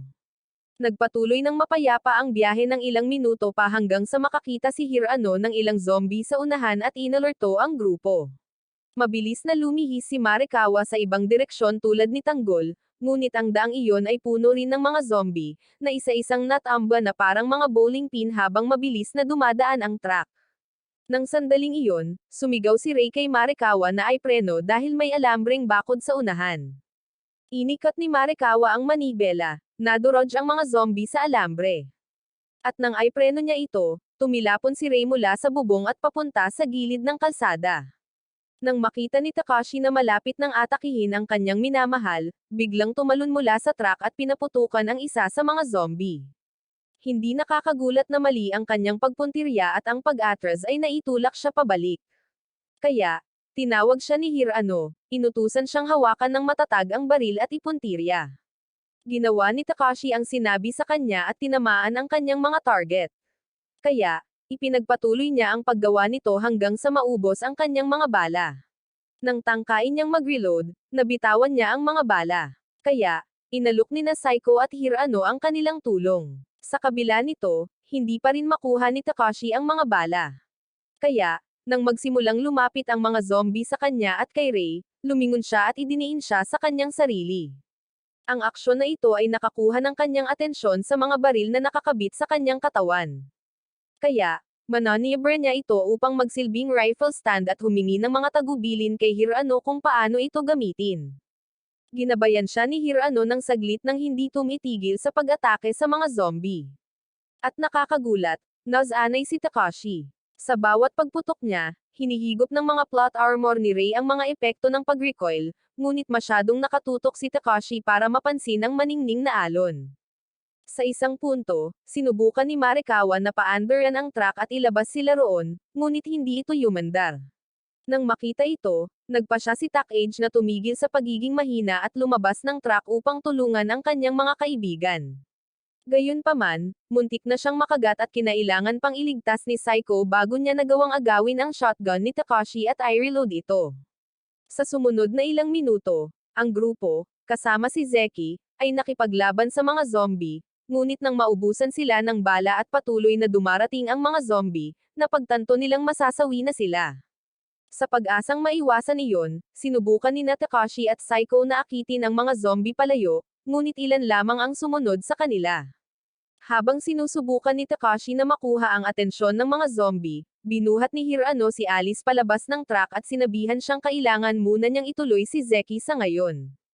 Tiniyak niya sa kanya na siya at ang iba pa ay susunod din sa kanya sa lalong madaling panahon, ngunit hindi siya pinaniwalaan ni Alice. Itinuro niya na nagsinungaling din sa kanya ang kanyang ama bago ito nasawi at sinabing mas gugustuhin pa niyang masawi kasama nila kaysa mawala sila, tulad ng pagkawala ng kanyang ama. Ang kanyang pagiyak ay nagpalungkot kay Hirano, ngunit determinado siyang siguraduhing mabubuhay ito. Kaya, sinubukan niyang ihagis siya sa bakod na alambre. Gayunpaman, sa susunod na sandali, isang grupo ng mga taong nakadamit bumbero ang dumating at sinakop ang lugar. Matapos itulak ang mga zombie pabalik gamit ang mga kanya ng presyon ng hangin, tinulungan nila si Hirano at ang mga babae na tumawid sa bakod. Nang ligtas na ang lahat, nagpasalamat si Marikawa sa kanilang mga tulong, at sinabi sa kanya ng pinuno na iyon ang pinakamaliit na magagawa niya para sa kanyang anak na babae at sa kanyang mga kaibigan. Pagkatapos sabihin ito, inalis niya ang kanyang helmet, at doon napagtanto ni Takage na ang kanyang ina pala iyon. Kaya, tumakbo siya upang yakapin ito. Nang makitang ligtas ang kanilang mga kaibigan, sinabi ni Takashi kay Marikawa na may alam siyang ibang paraan para makarating sa bahay ni Takage at sinimulan siyang akayin doon. Nang makita silang paalis ng grupo, sumigaw si Takage na hihintayin nila ang kanilang pagdating. Tumakbo sina Takashi at Saiko ng ilang sandali, pagkatapos ay nagpalit ng direksyon nang makasalubong nila ang ilang mga zombie. Natatanaw na nila ang bahay ni Takage, ngunit napakalayo pa rin ito para maabot nila ng pagtakbo. Kaya, nagpa siya si Takashi na kumuha ng motor. Pumasok sila sa isa sa mga tindahan ng motor na nadaanan nila kanina, at pagkatapos maghanap ng ilang sandali, nakakita sila ng isang sasakyan na may kakayahang gamitin sa tubig. Nagustuhan ito ni Takashi nang makita niya ito, at walang nakitang dahilan si Saiko kung bakit hindi nila ito dapat dalhin. Pagkaalis ng tindahan, hinabol sila ng mga zombie pababa sa isang dalesdis patungo sa pampang ng ilog. Sa kasamaang palad, ang pagbagsak sa dalesdis ay hindi sapat upang pigilan ang mga zombie. Kaya, pinatakbo ni Takashi ang sasakyan sa tubig upang maiwasan sila. Nang lumingon siya upang tingnan si Saiko, nagulat siya nang makitang basang-basa ang damit nito. Gayunpaman, hindi niya sinubukang iwasan ang kanyang tingin dahil ito ang unang pagkakataon na nakakita siya ng isang tanawin na nakakabighani. At nang mapagtanto ni Saiko ang ginagawa niya, mabilis niyang tinakpan ang kanyang aset at pinagalitan ito. Ilang minuto matapos silang makapunta sa tubig, napansin nila ang mga zombie na naglalakad palayo. Kaya, nakahinga ng maluwag si Takashi. Lumapit si Saiko para bamulong ng kung ano sa tainga niya, ngunit napasigaw siya sa gulat sa biglaang paglapit nito, kaya't sinabihan siya nitong tumahimik. Pagkatapos noon, pinatakbo niya ang sasakyan papunta sa buhanginan sa gitna ng ilog, at iminungkahi ni Saiko na magpahinga muna sila doon. Pumayag si Takashi na magbantay muna habang natutulog ito, ngunit nang sumunod na sandali, bumahing ito, kaya hinugot niya ang kanyang vest at ibinigay ito sa kanya para magpalit. Nang matapos siya, sinabihan siya nitong maaari na siyang tumalikod, at muntik nang mahimatay si Takashi dahil sa kung gaano kaganda na binalangkas ng vest ang kanyang mga plot armor. Napansin ni Saiko ang reaksyon nito at tinukso siya, sinasabing alam nitong gusto siyang makasesyon nito. Sinubukan ni Takashi na itanggi ito, ngunit nauutol lamang ito na parang talunan, kaya nagpa siya siyang tumahimik. Ilang sandali pa, tinanong niya ito kung mayroon ba siyang gusto. Sinabi sa kanya ni Saiko na mayroon, ngunit hindi na ito nagbigay ng karagdagang paliwanag at iminungkahing bumalik na sila. Hindi nagtanong si Takashi kung bakit bigla siyang nagbago ng isip tungkol sa pagpapahinga at pinaandar ang sasakyan pabalik sa lungsod. Agad na naakit ng tunog ang mga zombie papunta sa kanila, ngunit nagpatuloy si Takashi hanggang sa bumangga siya sa isang fountain. Gaya ng inaasahan, nabasa ulit si Saiko, at nang magreklamo ito, ngumiti siya at hiniling sa kanya na kunin ang tape mula sa kanyang backpack. Ginamit niya ito upang paandaran ang sasakyan upang patuloy na umikot sa fountain, na nakakuha ng atensyon ng lahat ng mga zombie sa paligid. Pagkatapos ay sinimulan ni Saiko na hampasin ang mga zombie upang mag-alis ng daan para sa kanila. Ngunit nang makasalubong niya ang dalawang bata, nag-atubili siyang atakihin ang mga ito. Nang makita ito, sumugod si Takashi at inasikaso ang mga bagay-bagay bago siya hinawakan at tumakbo palayo. Natapos sila sa isang dambana, at pagkatapos ay lock ang mga pinto, tinanong ni Takashi si Saiko kung bakit bigla siyang nawala ang kanyang atensyon doon. Lumuhad si Saiko, at nang hindi siya nagsalita ng ilang sandali, sinabi niya sa kanya na magpapalipas sila ng gabi sa dambana. Pagkatapos ay nagsindi siya ng kandila at, pagkatapos tumingin-tingin sa paligid, ay nakakita ng isang tunay na espada, na ibinigay niya kay Saiko kasama ang mga damit nito bago siya tumayo para makapagpalit. Nang matapos siya, lumabas muli ang lalaki, umupo sa tapat niya, at inabot ang isang selyadong bag. Bamulong siya na iyon lang ang disposable toilet nila, at hindi napigilan ni Saiko na matawa sa kung gaano siya kaseryoso tungkol dito. Tila nabawasan ng sandaling iyon ang tensyon sa silid, ngunit medyo tahimik pa rin si Saiko nang tanungin niya si Takashi kung interesado pa rin ba itong marinig kung bakit siya natigilan. Inakala niya na dahil iyon sa mga batang zombie, ngunit sinabi ng babae na ang sandaling iyon ay nagpapaalala lamang sa kanya ng isang bagay mula sa kanyang nakaraan. Pagkatapos ay sinimulan niya ang kanyang kwento sa pamamagitan ng pagsasabi sa kanya na ang dahilan kung bakit hindi niya kailanman ipinagtapat ang kanyang nararamdaman sa lalaking gusto niya, ay dahil sa palagay niya ay ayaw nitong magkaroon ng anumang kinalaman sa isang asasin. Tila 4 na taon na ang nakalilipas, habang pauwi siya, inatake siya ng isang lalaking umaasang makipagsesyon sa kanya. Kaya, nilabanan niya ito gamit ang kanyang training sword. Pagdating ng mga pulis, may ilang bali na siyang buto, ngunit hindi nila siya sinisi at hinatid siya pauwi gamit ang kanilang patrol car. Inamin ni Saiko na nasiyahan siya sa bawat segundong ginugugol niya sa pagpapahirap sa kanyang umaatake, at sinabing ang tunay na siya ay isang may sayad at pasaway na tao na dapat ay nakaupong maganda sa isang silid sa kaharian. Para sa kanya, ang isang taong katulad niya ay hindi karapat-dapat sa isang bagay na kasing dalisay ng pag-ibig, ngunit hindi sumang-ayon si Takashi.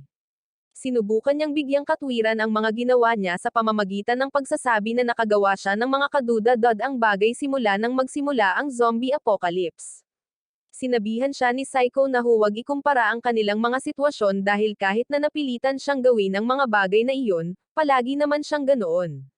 Ang insidente sa fountain ay nagpaalala sa kanya ng katotohanan iyon, at napagtanto niya na dahil sa kasalukuyang sitwasyon, mas naging masahol pa siya kaysa dati. Pagkasabi niya nito, hinawakan ni Takashi ang kanyang kamay, dahilan para matigil siya sa anumang susunod niyang sasabihin. Pagkatapos ay nagtitigan ang dalawa ng ilang sandali bago yumuko si Takashi para ikis siya. Kinabukasan, nang sinubukan nilang ipagpatuloy ang kanilang paglalakbay patungo sa bahay ni Takage, bigla silang napalibutan ng mga zombie. Agad na hiniling ni Takashi kay Saiko na tumakas, ngunit nakatayo lamang ito roon na nagkukunwaring mahiyain at mahina. Nang mapagtanto kung ano ang problema, lumipat si Takashi sa likuran niya at marahang hinawakan ang kanyang mga asset dahil ganoong klaseng lalaki ito. Pagkatapos ay sinabi niya rito na bibigyan niya ito ng dahilan para lumipat dahil tila nawala na ang lahat ng kanyang motibasyon sa isang gabi. Bukod pa rito, sinabi niya na hindi mahalaga kung gaano siya kadumi dahil para sa kanya, ito ang palaging magiging pinakamagaling na babaeng nakilala niya at ayaw niya itong masawi sa ngayon. Bilang pagtatapos ng kanyang motivational speech, hinikayat niya itong yakapin ang kanyang madilim na bahagi at pasanin ang kanyang mga kasalanan tulad ng isang masamang tao. Naantig sa kanyang mga salita, nagpasalamat si Saiko kay Takashi at pagkatapos ay lumaban na sa mga zombie. Sa bawat paghiwa ng kanyang espada, lalong lumawak ang ngiti sa kanyang mukha, na nagpapakita na niyakap niya kung sino siya. Nang matapos maalis ang lahat ng zombie, sinimulan siyang akayin ni Takashi papunta sa bahay ni Takage, ngunit tinawag niya ito para tumigil. Pagkatapos ay hinawakan niya ang kamay nito para tanungin kung ako ba ito ng responsibilidad para sa kanya, at ngumiti si Takashi, tiniyak sa kanya na ako ito. Pagkalipas ng ilang sandali, nakarating sila sa bahay ni Takage na mukhang mas sweet kaysa dati. At nang mapansin ito ni Takage mula sa bintana, nawala ang kanyang ngiti. Sina Alice, Zeki, at Hirano na lang ang tumakbo palabas para salubungin sila. Hindi sumipot si Ray dahil nagpapagaling na ito. At pagkatapos magpalit ng damit si Takashi, tinulungan niya si Marikawa na hawakan siya para makapaglagay ito ng ointment sa katawan nito. Nang matapos siya, Inakusahan ni Ray si Takashi ng pagiging traidor at sinabihan itong lumabas ng kanyang kwarto, na naguluhan siya. Kaya, tinanong niya kung bakit. Sumagot si Ray ng may halong kahihiyan na gusto niyang lagyan ng ointment ang kanyang mga plot armor dahil masakit ang mga ito dahil ginamit niya ang mga ito bilang panlaban. Pagkasabi niya ng mga salitang iyon, tumakbo palabas ng kwarto si Takashi at bumaba ng hagdan na parang hinahabol siya. Habang nakatayo siya roon, napansin niya ang ilang mga manggagawa na sinusubukang magbuhat ng isang mabigat na kahon at sinubukang tulungan sila. Ngunit sinabihan siya ng mga lalaki na iwanan ang lahat ng mahirap na trabaho sa mga totoong alpha. Pagkaalis nila, nilapitan siya ni Saiko, at nang makita niyang nakasuot ito ng kimono, nagulat siya. Gayunpaman, nang purihin niya ito, medyo naging awkward ang lahat, at habang nagtatawanan sila, pumasok sina Alice at Zeki. Gustong sumali ng dalaga sa biro, at sinabi ni Takashi sa kanya na pinag-uusapan nila kung gaano sila kasaya na makita siyang muli. Pagkatapos lang, narinig nila ang galit na boses ni Takage na nagmumula sa isa sa mga silid. At nang magpakita siya sa pasilyo, tinanong ni Takashi kung ano ang problema. Sa halip na sagutin ang tanong niya, pinagalitan niya ito, ngunit sinabi niyang natutuwa siyang makitang maayos ang kanyang kalagayan. Habang naglalakad siya palayo, nagpakita ang kanyang ina sa pasilyo at hiniling kay Takashi na bigyan siya ng ilang sandali para makausap ito tungkol kay Takage. Samantala, pumunta si Takage sa garahe kung saan nagkukubli si Hirano at naglilinis ng kanyang mga baril. Sinabihan niya si Takashi na ay enjoy ang sandali habang tumatagal dahil kailangan din nilang umalis sa kalaunan. Hindi maintindihan ni Hirano kung bakit kailangan nilang umalis sa isang lugar na may perpektong kuta. Kaya sinubukan niyang ipaliwanag kung paano tumatakbo ang mga bagay-bagay. Kasabay nito, ipinaliwanag din ng kanyang ina ang mga bagay-bagay kay Takashi. Inihayag niya na pagkatapos magsimula ang pagsiklab, nagpadala ang ministro ng depensa ng mga puwersa sa mga planta ng kuryente upang mapanatili ang kanilang paggana. Gayunpaman, hindi nila ito magagawa ng mag-isa, kaya balak niyang dalhin ang mga handang lumaban kasama ang kanilang mga pamilya sa planta sa loob ng 2 araw. Pagbalik sa garahe, sinabihan si Hirano ng mekaniko ng pamilya ni Takage na hindi siya dapat maglaro ng baril. Hindi niya napansin si Takage hanggang sa magsalita ito, at pinaalis siya nito matapos niyang sabihin sa kanya na naayos na niya ang kanilang truck. Humanga si Hirano sa kung paano siya tinatrato ng lalaki, ngunit sinabihan siya ni Takage na tumigil sa pagiging inosente. Itinuro niya na sinabihan siya ng lalaki na tumigil sa paglalaro ng baril dahil sa palagay niya ay hindi pa siya sapat na matured. Pagkatapos ay sinabi niya na iniisip ng lahat ng naroon na sila ay mga immature, kaya kailangan nilang makipag-usap sa iba tungkol sa susunod na hakbang. Sa loob ng bahay, naglalakad si Takashi papunta sa kanyang kwarto, ngunit sinusubukan niyang malaman kung paano kakausapin si Takage. Sinabi sa kanya ng kanyang ina na tutol si Takage sa paglipat sa planta ng kuryente, at umaasa siyang mababago nito ang kanyang isip. Maya-maya, nagtipon ang tropa sa kwarto ni Ray sa pagpupumilit ni Takage, at sinabi niya sa kanila na kailangan nilang magdesisyon kung mananatili or hindi sa kanyang pamilya. Sinabi ni Takashi na mas makikinabang sila sa pananatili dahil kontrolado na ng kanyang mga magulang ang lahat. Sumang-ayon si Takage na kahanga-hanga ang ginawa ng kanyang mga magulang upang matiyak ang kaligtasan ng kanilang mga tao. Gayunpaman, hindi niya sila mapapatawad sa hindi nila pagsisikap na hanapin siya, kahit na mayroon silang mga mapagkukunan. Para sa kanya, hindi sila naniniwala na kaya niyang mabuhay at sumuko na sila sa kanya mula pa sa simula. Nagalit si Takashi nang marinig ang kanyang ganoong pagsasalita, kaya binuhat niya siya sa damit at sinabihan siyang magpasalamat na ligtas ang kanyang mga magulang. Hindi tulad ng iba sa kanila, na walang ideya kung buhay pa ang kanilang mga pamilya, walang nagsalita pagkatapos ng kanyang pagkagalit. At pagkatapos ng ilang sandali pang katahimikan, hiniling ni Takage na ibaba siya, tiniyak sa kanya na naiintindihan niya ang punto niya. Sinunod ni Takashi ang hiniling niya, at habang sinusubukan niyang ipagpatuloy ang pagpupulong, naputol ang kanyang sasabihin dahil sa tunog ng mga truck na papasok sa estate. Agad silang nagmadaling lumabas upang tingnan kung ano ang nangyayari at naiwan silang namangha nang lumabas ang ama ni Takage mula sa isa sa mga sasakyang dumating kasama ang mga truck. Ibinalik niya ang isa sa kanyang mga tauhan na naging zombie habang sinusubukang iligtas ang mga nangangailangan at hiniling sa lahat na tumingin sa kanya. Sinabi niya sa kanila na kahit na isinakripisyo ng lalaki ang kanyang sarili para sa kanila, isa na siyang banta ngayon. Kaya bilang pinuno ng pamilya, kinailangan niya itong tapusin. Sa sandaling iyon, nakabukas ang hola at sumugod ang zombie sa kanya, ngunit nanindigan siya at hiniwa ang ulo nito ng malinis. Habang lumulutang ang ulo sa tubig, sinabi ng ama ni Takage sa mga tao na dapat silang lahat ay maging handa na tumapos ng buhay, kahit na ang buhay na kanilang kinukunan ay dating pagmamayari ng isang taong malapit sa kanila. Matapos silang bigyan ng matinding pagsubok sa katotohanan, umalis siya kasama ang kanyang asawa, at narinig ni Takashi si Hirano na galit na bumubulong sa kanyang sarili. Nang tanungin niya kung ano ang problema, sumigaw si Hirano na ang mga espada ay hindi sapat na mabisa dahil hindi na ito magagamit pagkatapos gamitin ng hindi bababa sa 3 beses. Sinabi sa kanya ni Saiko na mali ang kanyang palagay at ipinaliwanag na ang kanyang espada ay kasing husay lamang ng gumagamit nito, ngunit hindi sumang-ayon si Hirano. Nang sinubukan niyang makipagtalo, sinubukan siyang pakalmeyan ni Takashi, ngunit binatikos siya ni Hirano at tumakbo palayo matapos siyang sabihan ni Takage na kumalma. Agad siyang hinabol ni Takashi, ngunit nakatakas si Hirano. At nang akmang susuntukan niya ang pader, lumapit sa kanya si Alice. Sinabi niya sa kanya na kailangan niyang ayusin ang mga bagay-bagay kay Hirano, ngunit hindi inisip ni Takashi na gugustuhin siyang kausapin ni Hirano. Tiniyak sa kanya ni Alice na makikinig si Hirano kung mag-uusap sila ng mahinahon at pagkatapos ay nagmadaling umalis upang hanapin si Hirano. Ngayong nag-iisa na, naalala ni Takashi ang kwento ng kanilang guro sa kasaysayan tungkol sa isang grupo ng mga tauhan na nag-alsa laban sa kanilang kapitan dahil masyado silang naging relax matapos gumugol ng oras sa isang isla. Pagkatapos ay nagsimula siyang magtaka kung tama ba si Takage sa pag-alis sa estate. Ngunit bago pa man siya makapagtapos, tumakbo si Alice para hanapin siya. Sinabi niya sa kanya na si Hirano ay nasa problema at kailangan niya ng tulong, at nag-alala si Takashi. Lumabas na ginugulo si Hirano ng ilang manggagawa na gustong kunin ang kanyang mga baril.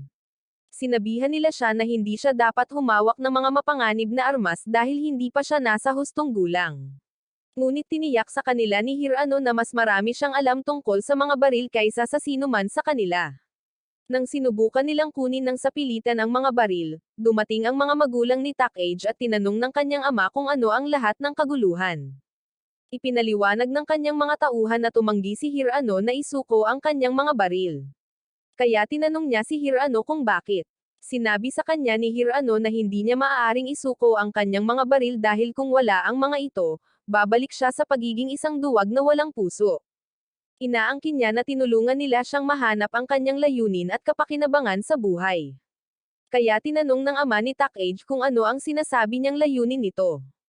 Sinubukan ni Hirano na sumagot, ngunit patuloy na bumabara ang mga salita sa kanyang lalamunan. Kaya si Takashi, nakara-rating lang, ang nagsalita para sa kanya. Sinabi niya na ang layunin ni Hirano ay protektahan si Takage. At nang dumating ang iba pang kasamahan, sinuportahan nila ang sinabi ni Takashi. Pagkatapos ay tiningnan ni Takage sa mata ang kanyang ama at sinabi sa kanya na si Hirano ang nagprotekta sa kanya nang hindi niya ito nagawa bilang kanyang ama. Kasabay nito, nagaganap ang komprontasyong ito, isa sa mga disipulo ni Shido, na kahit papaano ay nakapasok sa ari-arian, ang tumawag kay Shido at tiniyak sa kanya na tatanggapin siya at ang iba pa ni Takage sa kanilang hanay. Pagkababa niya sa tawag, muling nagsimulang mang-aral si Shido sa kanyang mga disipulo, at mukhang mas nabi-brainwash pa ang kanilang utak kaysa dati. Sa labas ng boss, isang lalaki na pinalayas niya dahil sa pagsagot sa kanya ang kumatok sa pinto, nagmamakaawa na papasukin siya pabalik, ngunit hindi siya pinansin ni Shido at kinain siya ng mga zombie. Kalaunan, sa ari-arian ng pamilya ni Takage, nakipagtalo siya sa ilan sa mga tao tungkol sa kung ano ang pagsiklab. Hindi naniniwala ang mga tao na may mga undead na naglalakad at kumakain ng mga normal na tao, at sinabing ito ay isang bagong sakit lamang na malapit ng magkaroon ng lunas. Sinabihan ni Takage ang mga talunan na maniwala sa gusto nila at idinagdag na kahit ang mga eksperto ay hindi alam kung ano ang sanhi ng pagsiklab. Nang banggitin niya ang kanyang ama, sinabi ng babaeng nakipagtalo sa kanya na sinusubukan nilang pilitin silang maniwala na katanggap-tanggap ang mga taong walang buhay. Binaluktot niya ang lahat, sinasabing ang mga nasa mataas na uri ay naghahangad lamang ng hindi kinakailangang karahasan, at sumang-ayon ang mga tao sa kanya. Habang nagsisimula silang magsabi na laban sila sa lahat ng karahasan, bumalik si Takage at ang mga lalaki sa bahay. Labis ang kanyang galit kaya't patuloy siyang nagrereklamo at sinubukan pang makipag-away kay Hirano nang sabihin nitong naiintindihan niya kung saan nanggagaling ang mga tao. Mabuti na lang at nakialam si Takashi at pinigilan siya, na hinayaan si Hirano na ipaliwanag ang ibig niyang sabihin. Ayon sa kanya, nakikita lamang ng mga tao ang gusto nilang makita. At kahit alam nilang masama ang mga bagay-bagay, pinili nilang linlanggan ang kanilang sarili sa paniniwalang hindi. Ikinatuwiran ni Takage na ang mga tao ay nagmamagaling, ngunit sa wakas ay naunawaan niya ang ibig sabihin ni Hirano. Pagkatapos lamang, may binulong si Takashi, na ikinagulat ni Takage at Hirano na nakikinig pala ito sa kanila. Medyo nahihiya si Takashi, ngunit patuloy nila siyang tinutokso. At nang sabihin nilang taglay niya ang lahat ng katangian para maging pinuno nila, nagulat siya. Samantala, ang ama ni Takage ay nakikipag-usap kay Saiko sa kanyang pribadong tirahan. At binigyan niya ito ng isang espadang may 2 talam, na ayon sa kanya ay paraan niya ng pagpapakita ng pasasalamat sa ama nito, na dating kanyang swordmaster. Ayaw tanggapin ni Saiko ang regalo dahil sa tingin niya ay hindi siya karapat-dapat dito at sinabi niyang ipapasa niya ito sa kanyang ama kapag nakita niya ito. Ang mga salita nito ay nagpatawa sa lalaki, dahil wala na siyang inaasahan pang iba mula sa kanya. Inamin niya na ibinigay niya rito ang espada bilang tanda ng pasasalamat sa pagtulong sa kanyang anak na babae. Kaya, iminungkahi ni Saiko na ibigay ng lalaki ang espada kay Takashi dahil ito ang kanilang pinuno. Sumang-ayon ang ama ni Takage na si Takashi ay isang mabuting binata. Gayunpaman, naniniwala siyang masyadong malambot ang puso nito at mag-aalangan kapag hindi niya dapat gawin. Noong panahong iyon, bumalik na si Takashi sa kanyang silid, at habang iniisip niya kung bakit siya tinawag ni Hirano at Takage na kanilang pinuno, pinutol siya ni Rei. Ipinaliwanag niya na hinahangaan siya ng lahat dahil ipinakita niya ang mga katangian ng pamumuno mula pa sa simula, ang paraan ng paghawak niya sa mga bagay-bagay sa paaralan. Ikinatwiran ni Takashi na nagawa niya ang mga bagay na iyon dahil sa desperasyon at sinabing nakaligtas lamang ang mga ito dahil sa sama-samang pagsisikap ng lahat. Habang nagpapatuloy ang kanilang pag-uusap, biglang sumandal si Rei sa kanya at nagsimulang magkwento tungkol sa kung paano ang mga babae ay nagugustuhan lamang ang mga cute na lalaking tinatrato sila ng tama. Itinuro ni Takashi na hindi siya nabibilang sa mga kategoryang iyon, at sumang-ayon siya. Gayunpaman, inamin niya na ang pagsiklab ay nagbigay daan sa kanya upang makita ang lahat ng magagandang katangian ni Takashi na hindi niya pinansin noon. Kahit papaano, nakaupo na siya ngayon sa kandanggan nito, at nang tumangala siya sa kanya, sinabi niya sa kanya na wala na siyang ibang gusto kundi ang makasama ito. Sinabi rin niya na hindi siya mag-aatubiling ibahagi ito sa kanya kung mahuhulog ito sa iba. At nang ilagay niya ang kamay nito sa kanyang mga plot armor, inihiga siya nito sa kama. Habang nasa ibabaw niya, inamin niya na hindi niya alam kung matutuwa or maiinis sa biglaan niyang pag-amin. Pagkatapos ay yumuko siya, ngunit napangiwi ito sa sakit, kaya bumaba ito sa kanya at humingi ng tawad. Sinabihan siya ni Rei na huwag mag-alala at sinabing hahanapin niya si Marikawa para tingnan ang kanyang mga pasa, ngunit ang kanyang mga huling salita sa kanya ay isaalang-alang niya ang kanyang pag-amin. Kalaunan, kinausap ni Takashi ang ama ni Takage, na nagsabing gusto niyang umalis sa lupain upang hanapin ang kanyang ina at ama ni Rei. Tinanong ng lalaki kung ano ang gagawin niya kapag natagpuan na niya sila dahil lilipat na sila sa planta ng kuryente sa loob ng 2 araw. Tiniyak sa kanya ni Takashi na babalik siya bago iyon, ngunit sinabing kung hindi nila gagawin iyon, malaya siyang umalis nang walang anumang alalahanin. Pagkatapos sabihin ito, umalis siya para kunin ang kanyang mga gamit, at dumating si Rei para bigyan siya ng ilang karagdagang bagay na maaaring kailanganin niya. Habang nag-uusap sila, dumating si Saiko suot ang kanyang karaniwang kasuotan at sinabihan siyang sasama ito sa kanya.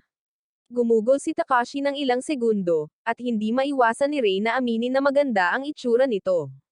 Habang ipinapaliwanag ni Saiko kung bakit kinailangan siyang payagan ni Takashi na sumama sa kanya, biglang sumugod palabas si Rei dala ang kanyang bayonet ng baril, na ikinalito ng kanyang mga kaibigan. Lumabas na naramdaman niya ang kasuklam-suklam na aura ni Shido habang dinadala siya ng mayordomo sa bahay. Pinapasok niya ito dahil ang ama ni Shido ay isang senador, at habang sinasabi niya ang papuri sa lalaki, naiisip lamang ni Shido kung gaano siya nagkamali. Habang lumalaki, pinapanood niya ang lahat na nagsasabi ng papuri sa kanyang ama, ngunit hindi nila alam na sa likod ng ngiti ng senador ay may isang malupit na diktador. Ginugol niya ang kanyang libreng oras sa pang-aabuso sa kanyang pamilya, at matapos mag-alis ng kanyang asawa sa buhay, pinutol ni Shido ang lahat ng ugnayan sa kanya at binago pa ang kanyang apelyido upang masiyahan siya sa kanyang buhay bilang isang guro. Gayunpaman, isang araw, tinawagan siya ng kanyang ama at inutusan siyang ibagsak si Rei dahil iniimbestigahan ng kanyang ama ang kanyang mga tiwaling gawain. Walang problema si Shido sa paggawa ng gusto ng kanyang ama dahil ang lahat ng mga taon ng pang-aabuso ay nag-iwan sa kanya na kasing baluktot ng kanyang ama. Bumalik sa kasalukuyan, sumugod si Rei sa kanya at itinutok ang kanyang bayoneta sa kanya habang kino-question niya ito tungkol sa kanyang ama at sa kanyang mga marka. Sinabi niya na pagkatapos niyang bumagsak, ang kanyang ama ay humingi ng tawad sa kanya habang umiiyak, sinisisi ang kanyang sarili sa nangyari. Hindi nagtagal at nalaman niya na si Shido ang nasa likod ng kanyang pagbabago ng grado, ngunit nanatiling tahimik siya para sa kapakanan ng investigasyon ng kanyang ama. Gayunpaman, ngayon na wala ng halaga ang mga bagay na iyon, sa wakas ay makakaganti na siya sa kanya. Nang idiin niya ang bayoneta sa kanyang pisngi, tinanong ng takot na lalaki kung talagang handa siyang maging isang asasin upang maibalik ang karangalan ng kanyang ama. Ang kanyang mga salita ay lalong ikinagalit ni Rei, at habang sinisigawan niya ito na tumahimik, lumabas ang ama ni Takage at sinabihan siyang tapusin si Shido. Sinabi niya na malaya siyang gawin iyon dahil ang batas ay nawalan ng silbi dahil sa pandemya.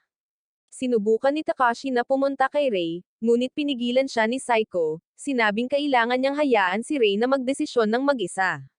Walang ibang sumubok na makialam pagkatapos niyang sabihin ito. At habang pinapanood nila, sinimulan ni Shido na pukawin si Rei. Mabuti na lang at nilabanan niya ang pagnanais na saktan siya. At habang nagsisimula siyang maglakad palayo, tinanong ng ama ni Takage kung sigurado ba siyang iiwan si Shido na buhay. Sinabi sa kanya ni Rei na oo, ipinaliwanag na ang lalaki ay hindi karapat-dapat sa kanyang oras at lakas. Ang pagkarinig sa kanya na sinasabi ito ay lalong ikinainis ni Shido, ngunit wala siyang magawa para tulungan siya. At sa huli, siya kasama ang kanyang mga estudyante ay pinalayas dahil ayaw ng ama ni Takage na mahawan nila ang kanyang mga tao ng kanilang kawalang isipan. Samantala, sakay ng isang submarine ng Russia, nakatanggap ang mga opisyal ng mga utos na ilunsad ang kanilang mga missile dahil ginawa rin ito ng Amerika. Napagpasyahan ng mga astronaut sa istasyon ng kalawakan na ang mga bagay ay magtatapos ng masama dahil tiyak na susunod din ang ibang mga bansa. Tulad ng kanilang hinulaan, hindi nagtagal ay nalaman ng hukbong dagat ng Hapon ang tungkol sa mga missile at naglunsad ng sarili nitong missile. Gayunpaman, ang misyon nito ay kontrahin ang mga missile mula sa ibang mga bansa. Dalawa lamang ang kanilang nagawang mapabagsak dahil nasakop ng mga zombie ang barkong nagpabagsak sa huli.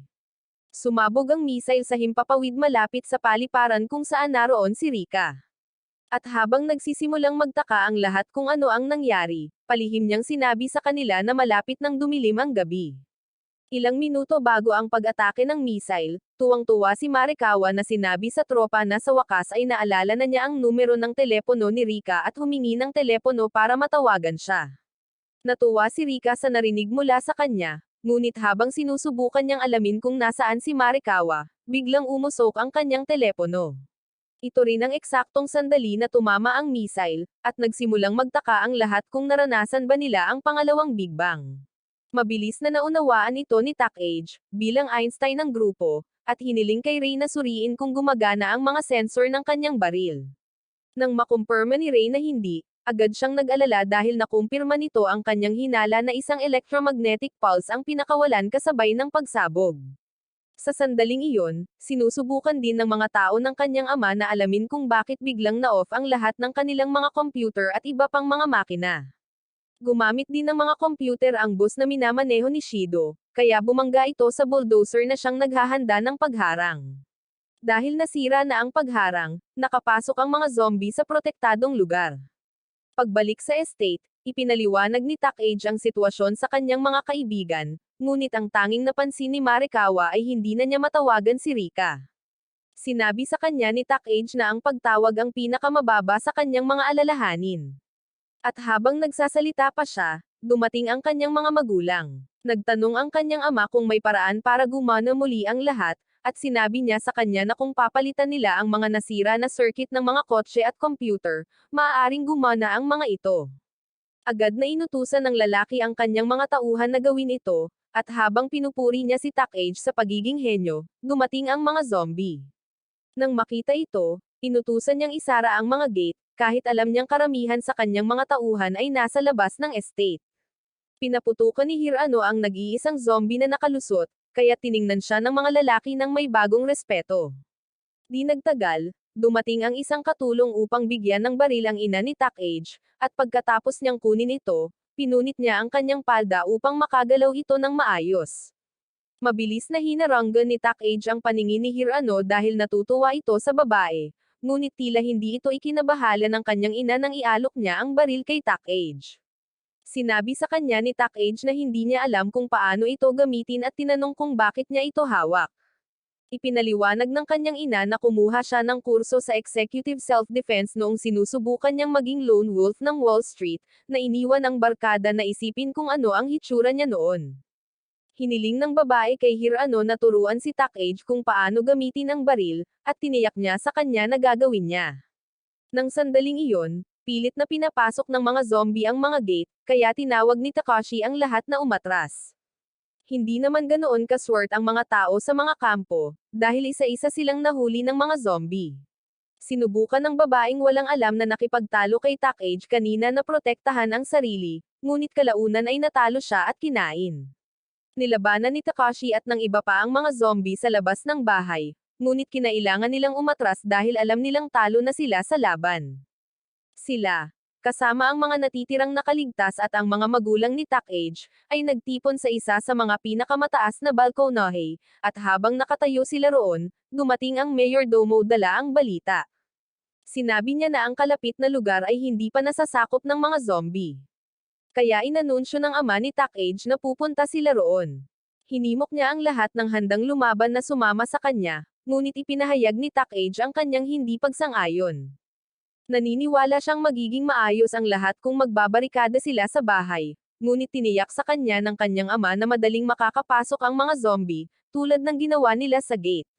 Pagkatapos ay sinabihan niya si Takashi na ipagpatuloy ang kanyang misyon na iligtas ang kanyang ina at ama ni Rei, pagkatapos nito ay sinabihan niya si Hirano na patuloy na protektahan si Takage gamit ang kanyang buhay. Nang banggitin niya na bibigyan sila ng oras para umalis, nagsimulang magreklamo si Takage at sinubukang kumbansihin ang kanyang ama na sumang-ayon sa kanyang ideya na ibarikada ang bahay. Nang magsimula siyang mag-hysterical, sinampal siya ng kanyang ina at agad siyang tumahimik. Sinabi sa kanya ng babae na kahit na tila makasarili ang desisyon ng kanyang ama, ito ang pinakamahusay na desisyon nila, at nakiusap siya sa kanyang anak na subukang intindihin ito.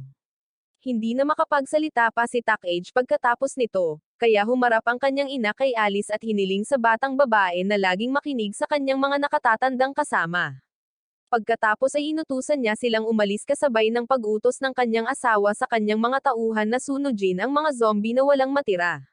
Habang nakikipaglaban sila sa mga zombie, nagmadali sina Takage at ang iba pa sa garahe upang kunin ang kanilang truck, na sa kabutihang palad ay hindi naapektuhan ng electromagnetic pulse. Gayunpaman, sinabi sa kanila ng mekaniko na may ilang mga bagay na kailangan pa niyang ayusin, kaya nangako sila na bibigyan siya ng oras. Patuloy na inaatake ni Takashi, Psycho, Rei, at Hirano ang mga zombie, at nang may ilan na nagtangkang umatake kina Marikawa at Alice, dumating si Takage upang iligtas sila. Nasangkot din si Rei sa isang magulong sitwasyon, ngunit agad siyang iniligtas ni Takashi. Maya-maya, handa nang umalis ang sasakyan, kaya mabilis na sumakay ang grupo at sinubukang isama ang mekaniko, ngunit tumanggi ito, at piniling manatili at lumaban. Dahil hindi na nila mababago ang isip nito, pinaandar ni Marikawa ang sasakyan at mabilis na tinungo ang harapang gate. Nadaanan nila ang ama ni Takage habang nasa daan, ngunit tumanggi ang lalaki na tingnan ang truck or ang kanyang anak na babae.